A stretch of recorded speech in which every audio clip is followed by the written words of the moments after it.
Iconic wedding dress designer Hayley Paige is from right here in the Bay Area. She has a very impressive resume that goes beyond her beautiful designs. Over the past few years, Hayley has fought for the right and the rights of others to be freed from non-compete agreements in industries across our country.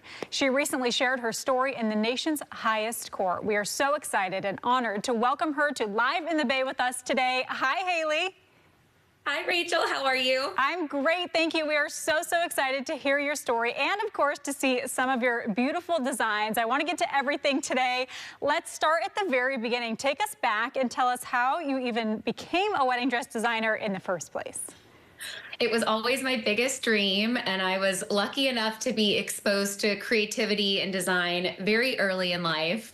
And so I spent my childhood industry experience and education on learning the female dress form.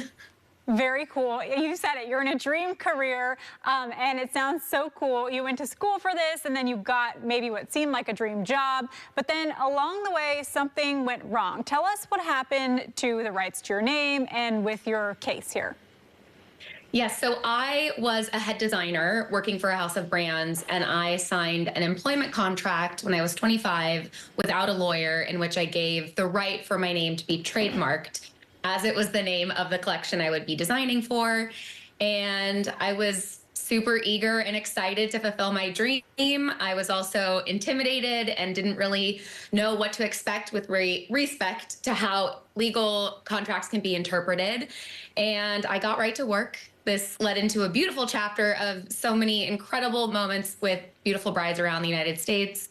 And as my contract was coming to an end, I attempted to renegotiate, and I was met with a large delta or disagreement, and I ended up getting served a federal lawsuit.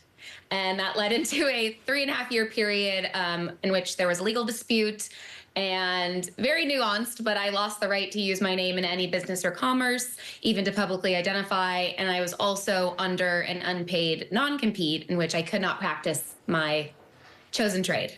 Wow, so many awful things that happened there, but you really did make the best of this situation. You rebranded.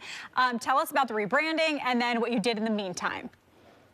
Yes, I am a fan of agency over victimhood, and in my scenario, circumstances were not in my favor.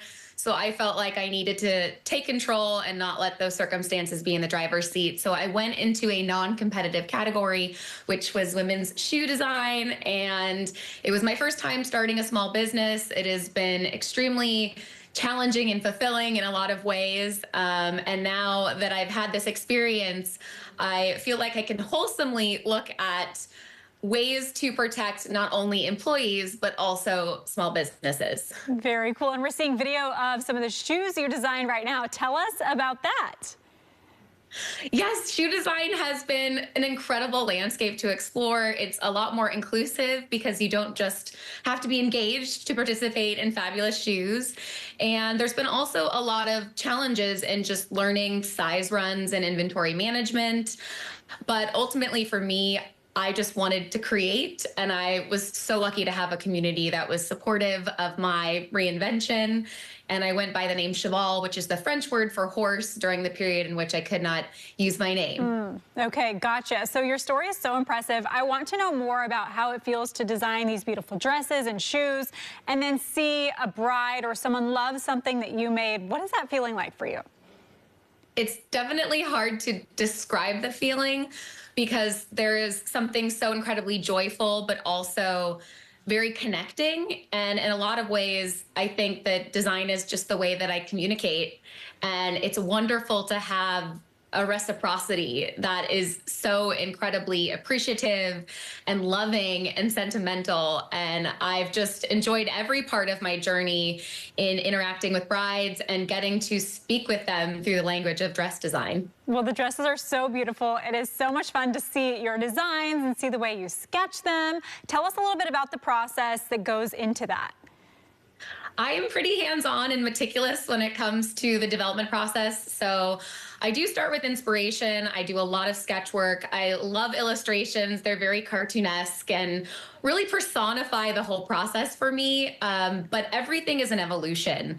And I think what's really great is that when you look at design from a limitless perspective, there's always another great dress to design, and there's always another great woman to dress for. And so I have just been able to celebrate that and see it as this place for me to feel like I belong, but also show real personal growth and development on my end as well. And even just the sketches are so impressive and so beautiful, Hayley. I know that you're a planner and a doer. Can you tell us anything about what's coming for you in the future?